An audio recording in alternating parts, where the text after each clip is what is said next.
Today, we're going to play. I like that we are, one, releasing this on 420. Two, 420 is a known holiday for many people. But I mean, we talk about cover a lot of serious topics here on the show. So you and I both agreed that it was good to show a lighter side to ourselves. So we thought, play for a greater purpose would be an excellent topic to discuss. Yes, because I think as adults, it gets harder and harder for us to play. But I got to tell you that, at least in my relationship, Matt's playful side is probably one of my favorite things about him. So listeners, obviously, you've probably not had the opportunity to meet Matt, but he is a straight-laced guy. I can't, with a dry sense of humor, you laugh because he's laughing at his own jokes. So I can't imagine that he's got a playful side. He's so incredibly playful. We have so many jokes. We have so many inside jokes.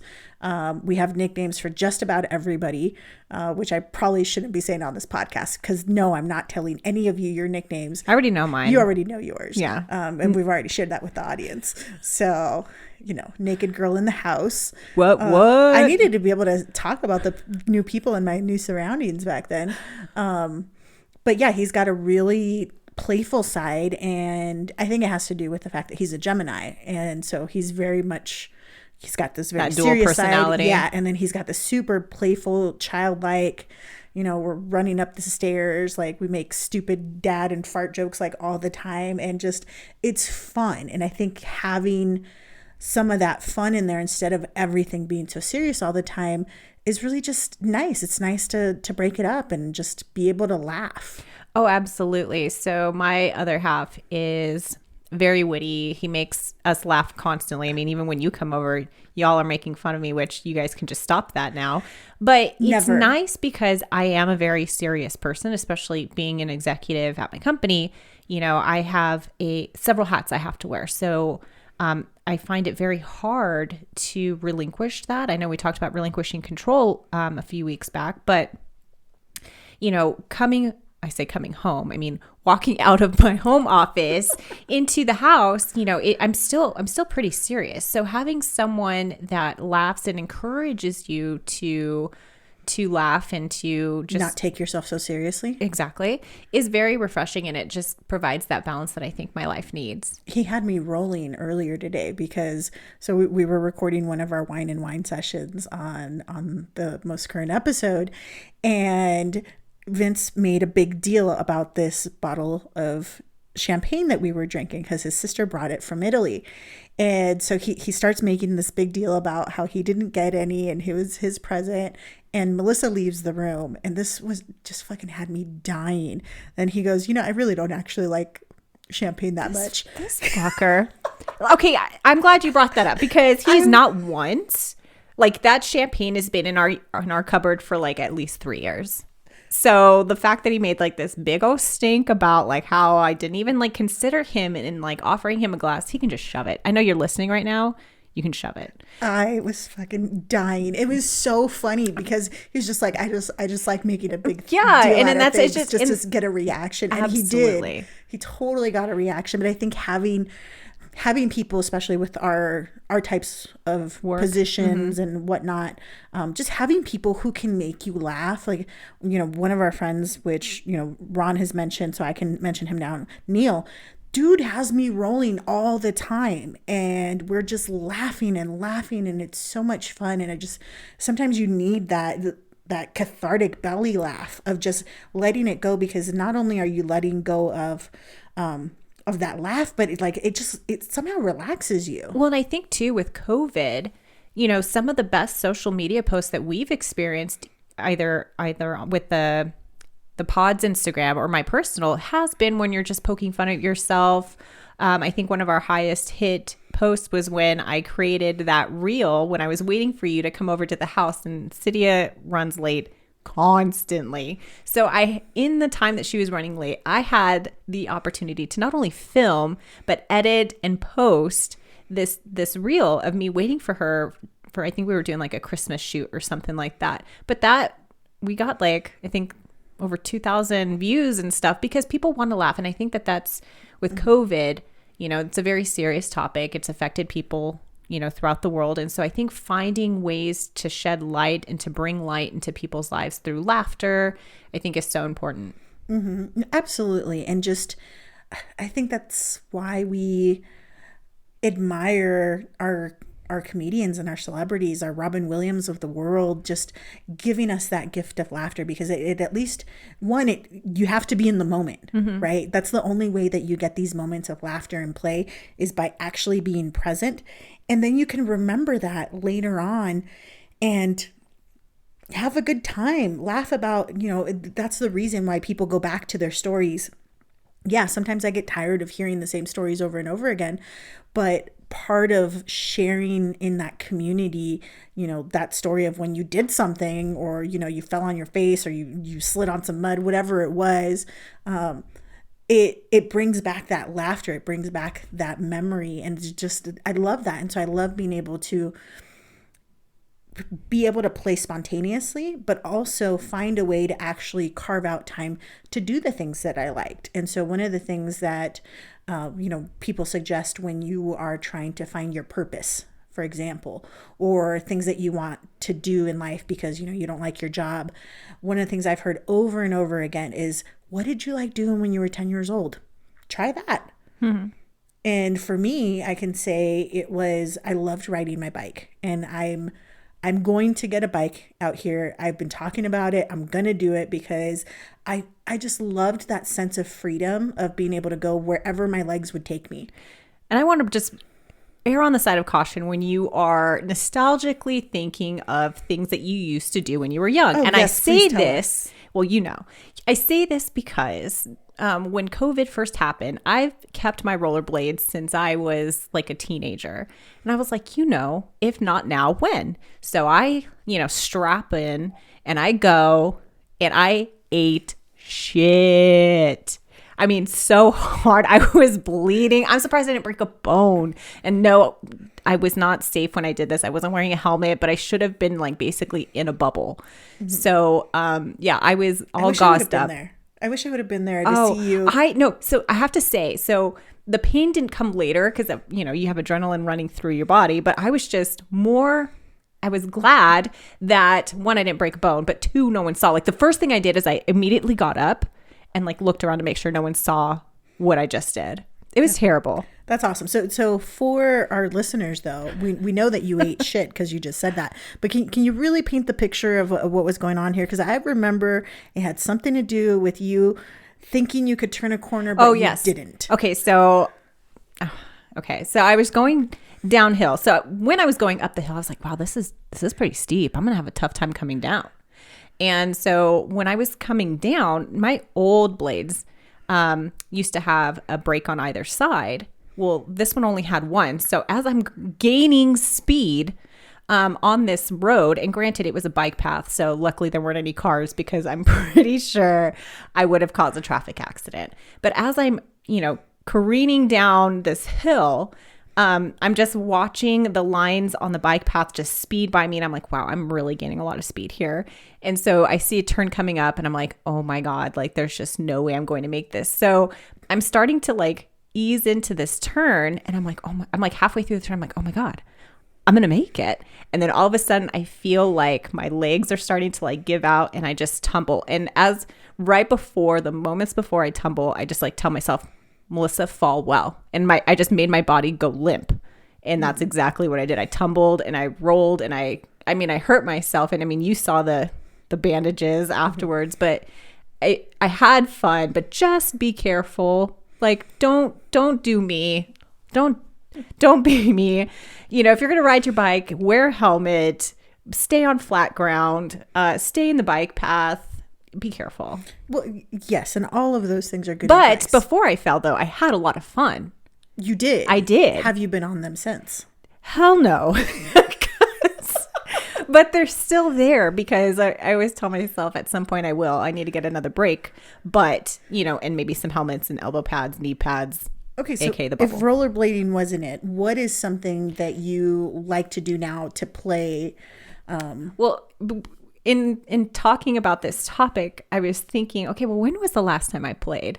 So I bought my nephew Forrest, who is 3, Legos. And my sister said that is a really terrible idea. Like, I just dumped out all his Legos because he doesn't play with them. I'm like, well, this one, though, it's not just like a random set. Like, we're going to be building like a truck with some 4-wheelers. And now, granted, he's 3, but he's super smart. So I thought, okay, I can get him something from like 5 to 7, and I'll work alongside with him and we can build this together. He lost interest within like 30 seconds, and I didn't care. So I let him like go do whatever because I was so invested in this Lego set. And growing up, I loved Connects, Legos, and stuff like that. We've heard about your math workbooks, Melissa. But, so it was no surprise. Like, I just was like, okay, Forrest, you go do your thing. Like, keep yourself entertained while Aunt Missy puts together this Lego set. And so I had a blast doing that. But what was even funnier, though, is, my sister was like, oh, you can keep that here, for when we come and visit, he'll have something to play with. I actually caught Vince playing with the truck and the 4-wheel. He's like, this is so cool. And I was like, have fun. But I mean, it was just a lot of fun getting to like reconnect with things that I did enjoy as a child. Mm-hmm. And I think that when you can think about those things and, get to play with the Lego set, right? Like, yeah, you bought it with a kid in mind, but you don't actually, have to do that. I didn't. I built it myself. Mm-hmm. But so what about you? When was the last time you played? Oh, I play in different ways. There's definitely a lot of like playfulness with Matt and a lot of, just being silly and like, I'll run up the stairs before him and I'll like hide in the bed and before we've made the bed on the weekends, and then he'll pretend like he can't see me, and then he'll like jump on top of the bed, and like it's totally stupid playful things, but so we do a lot of that, so that's always a lot of fun. But beyond that, I gotta say the last time would be either when I decide to sing. That's a time that I play, or when I decide to bring out stuff and make things. I was always really big into, just trying to make stuff, making bracelets, I made beads for a while. Like as soon as I learned how to do that, I was like, I'm making beads all the time. Like, I just wanted to do all the things. And so if I find myself making something, like that seems to qualify. And so I would say, if with that definition of making something as a way to play, I'd say decorating cookies. Decorating cookies has been so much fun for me. It was something that I'd always wanted to do. There's one of my dear friends and former legal assistant, Elsa. She started decorating cookies I don't know, when I was like 2 firms ago. And she does this phenomenal job with these amazing cookies. And she made these graduation cookies for her daughter that said UCLA. And I went to UCLA. And so there was always all this fun. And she would always just make these gorgeous, gorgeous cookies. It was like, I wanted to learn how to make it, and I never made the time for it. And luckily there's a bakery here in town that started doing like cake decorating classes and other things. So I went full ham on all that and was like... You did, because you brought some over and they were delicious. I had so much fun doing it. But then as COVID hit, they started doing kits so that way you could take them home. And then there was another business that spawned. And I'm like, yes. But like at this point, I've got a recipe for a sugar cookie. I know how to make royal icing. I know how to do the coloring on them. I can do the flooding, and I can just do things and just have fun with it. Like that to me is playing. And at the end of it, I get a nice sugary treat. And it was funny because we were at book club and it was after Valentine's Day, but I decided to make a bunch of heart cookies because I still had some leftover frosting, and we're on the Zoom call and they're like, what are you doing? I was like, oh, decorating cookies. They're like, who are those for? I was like, me and Matt. Like Absolutely. But you highlight a really great point, which is like, why is it so important for adults to play? And I think you and I, just based on the examples we shared, it's, it improves your well-being. When you are experiencing moments of happiness, your body is releasing endorphins, which can, temporarily relieve pain and ward off depression, which has been a very big thing for me, especially with COVID and working from home and not seeing anybody. But you talked about like, Matt finding you in the sheets, even though he can totally see you. It allows us to feel young, Mm-hmm. And Matt's in his mid 40s. Like I'm not even like trying to pretend here. Like we are grown ass adults. But we play around like that, and we'll do things. We'll even chase each other around the house sometimes. And it's like, oh no, I'm gonna get you. No, I'm gonna get you, and like just stupid shit. But it's fun, and it lightens things up because not everything has to be super serious, and not every interaction needs to be like super lovey dovey either. It's like these are fun little things that we can do, and I feel like it's one of those things that maybe not everybody sees, but it doesn't matter. It's for us, and it gives us that moment, the little reprieve of dealing with the real world. Absolutely. And so I know we talked about how we've played at home, but what I really enjoy is bringing play into my workplace, because especially working in the field of appreciative inquiry, one of the steps in the process is called dream, which is where we are inviting people to play. What does their preferred future look like? And, and what we do is we ask them to either draw it, to act it out. And what I love is, one, I didn't realize how much people really needed that permission to play. But once they've been given that permission to play, the amount of creativity and innovation, camaraderie that emerges is astounding, because they're playing. I mean, I would see grown men wearing like feather boas, these like oversized sunglasses. People would rap, they would write poems. What I really enjoyed was like gearing up for my work. I would have to go by like the Dollar Tree or 99-cent store to buy supplies. And so I'd be buying like googly eyes and stickers. And, my husband's like, well, it must be a tough job. And I'm like, yeah, it's rough. But I think, it just goes to show how important it is for people to play, but adults specifically, but just giving that permission to be yourself. Mm-hmm. What was the last permission that you gave yourself? Oh, that was playing with the Legos. The Legos? Bye, Forrest. And Missy's busy right now. You need to leave. But I've seen, just even talking about you and Matt, I mean, that fosters or nurtures relationships, because you're fostering that empathy, compassion, trust, and a certain level of intimacy as well. Oh, for sure. I mean, it's definitely not something that he would do in front of other people, and he'll probably be horrified that I'm talking about it right now. Well, it's a good thing he doesn't listen to our podcast. It's a good thing. He listens to bits and pieces, but he doesn't actually do downloads like you good listeners. So you got one up on him. But yeah, it is just, it's a nice thing to do. But I do think it's really important that you brought up that point about playing at work, because we do have, serious jobs, allegedly.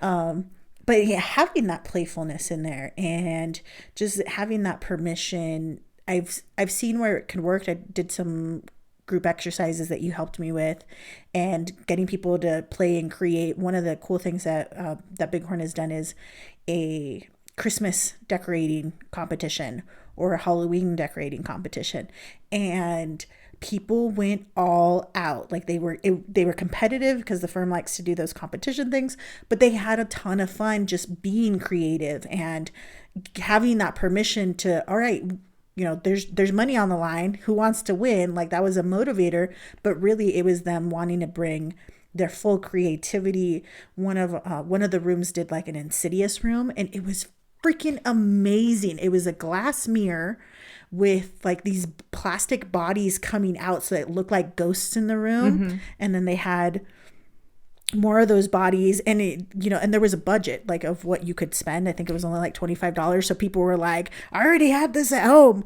or I got a donation. It was silly because it brings out that competitive side, but the creativity that came out of it was just amazing to me. And like, that was a lot of fun, but they needed to have that permission to absolutely, here's your space, and here you go have a good time.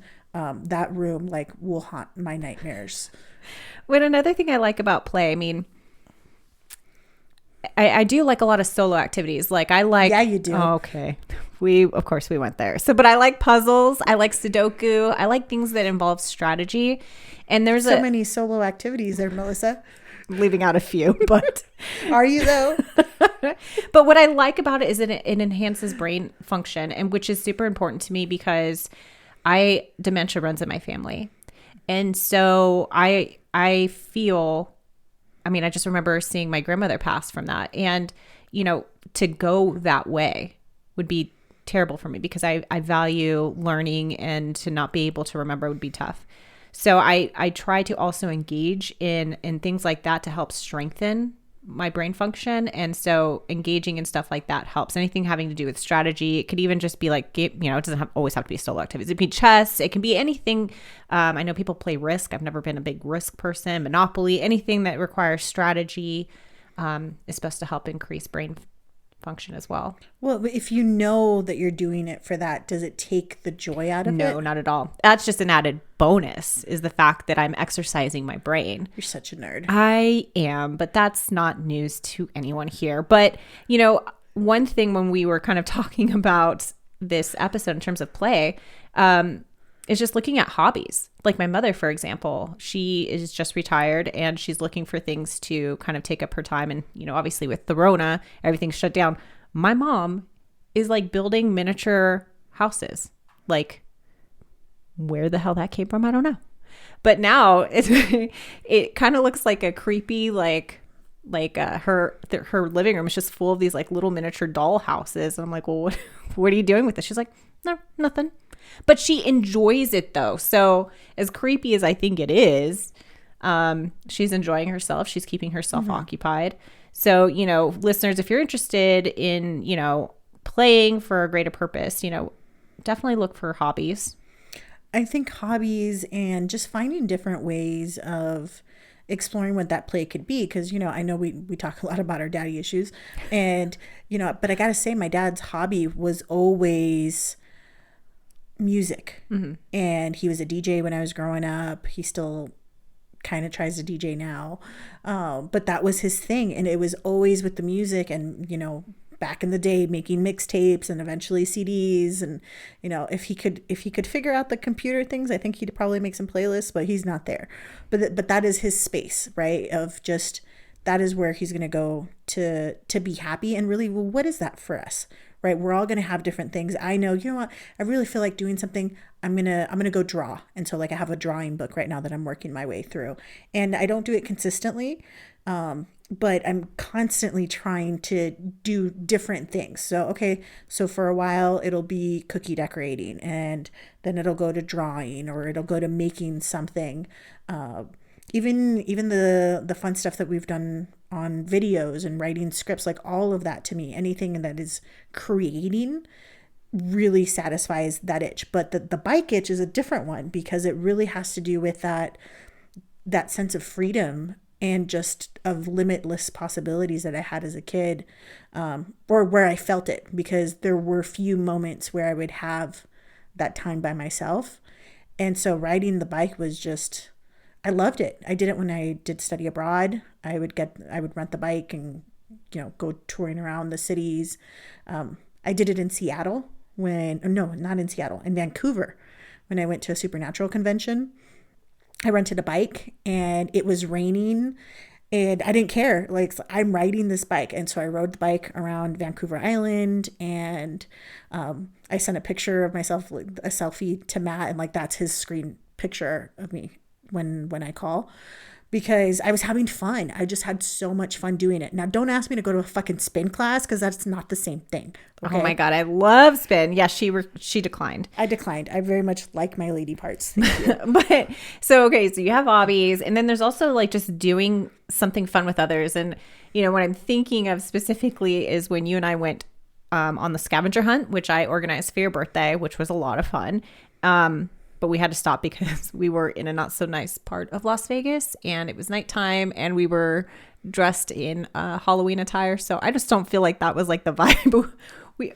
What were we asking for? Mm-hmm. So then, and also the escape room. We've done a few escape rooms here in Las Vegas. Mm-hmm. So that's been fun. The scavenger hunts, though, that one's really cool, because actually it's something that Matt's mom introduced to us. And so when we go to different cities, because we'll travel with them now that they're retired, we'll do a scavenger hunt. in almost every city that we go to. If they have, there's I can't remember the name of the company right now, but that's what they do. They set up scavenger hunts where you just download the scavenger hunt and you go around. It's kind of the same thing that you did here in Vegas. So we've done it we did it in, I think, Portland. She's done it in San Diego, and we did it together in New York. I don't remember if we did it in New Orleans or not. We've had quite a few trips together, but it's fun. It's in a nice way to get to know the city that you're in. I was kind of like that stuff. Oh, absolutely. And also one of the things is just, we've talked about playing games, but City knows this. Before the Rona, I would host several game nights, and they would get actually pretty competitive with the girls. I was a huge Pictionary. I would always host like this Pictionary event, and it was like what people just knew to come for. Like, okay, we're going to Melissa's house. We're gonna play Pictionary again. Which I love giving you a hard time about, because I know it just irks you, but it's the same thing that Vince was doing earlier, right? Just making a big deal of something that's not a big deal. But it was just fun, though. I mean, we were just playing Pictionary, anything that, I know that you also have like a lot of card games. Dirty Pictionary, you guys. Well, come on. I figured that they would know this by now, but it was just fun. Mm-hmm. And then like another thing that I really enjoy doing is just anything outdoors. Mm-hmm. Right. And then, I went to a park a few years ago, I think with my niece and nephew and stuff like that, and just swinging on the swing set, throwing a Frisbee. There you go, Vince. And then like kicking a soccer ball around, like just forgetting like just the fun things you could do for free. As adults, it's like, oh God, it's like so expensive to go out, because if we go to happy hour, like I'm going to have to get a drink, and then, we're going to be splitting an appetizer. But there are so many things that you can do to have fun that's free. There are lots of things that you can do for fun that are free, including the greatest international scavenger hunt, Gish. Oh my God. I have to talk about Gish. We're talking about play. So guys, this is play with a purpose, because Gish is the fundraiser that Random Acts puts on. And during COVID, they actually started doing mini Gishes throughout the entire process. So it would be about every couple months. And so I think like once a quarter, but usually it's like once a year for the first week of August. And the main organizer, Misha Collins, his team will put out a list of like 250 items. You do it with a team, and they're impossible items. It's like get a military aircraft to put a Jeep to airlift it and parachute it down with the Gish flag. Like, it'll just be crazy stuff, getting NASA to name some mountain in Mars after Gish, creating a portrait of Jensen Ackles or Jared Padalecki from the fur of your fur baby. Like, just stupid things all over it. And it's so much fun, though, because they're things that you would never do on your own at all, because you would have no reason to, but it is tapping into that spirit of play. And so they do it. If you can't afford it, they have scholarships where you can say, hey, I can't afford it. And other people like myself will spend way too much doing this to allow other people to have that fun, right? So there's that. But then you get a full week of just collaborating and playing, whatever that is. If that's edible food art, if that's, pet art, if it's making graphics, making videos, there's just so many things. And I think didn't I drag you into some of it? Yes, you did. What was your experience with Gish? I'm pretty sure I had to take a picture of you at a dentist's office, and the dentist had to be doing something. I don't remember. It was the dentist. Yes, we did the dentist office with the mariachi accompaniment. And so I had you there playing the violin. Yes.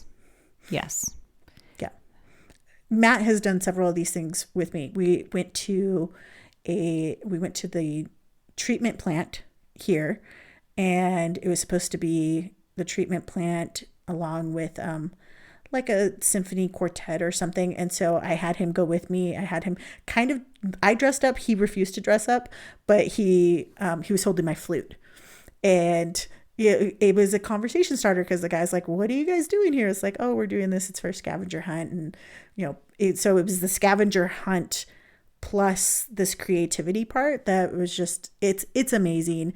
Go check it out. It's Random Acts and Gish, Greatest International Scavenger Hunt. It is literally in the Guinness Book of World Records. They've helped create so many records, but they've also helped so many people. They've helped refugees in Syria. During COVID, a lot of the proceeds have gone to feed people in need. Like, there's always a cause, and that is playing with a purpose in my book.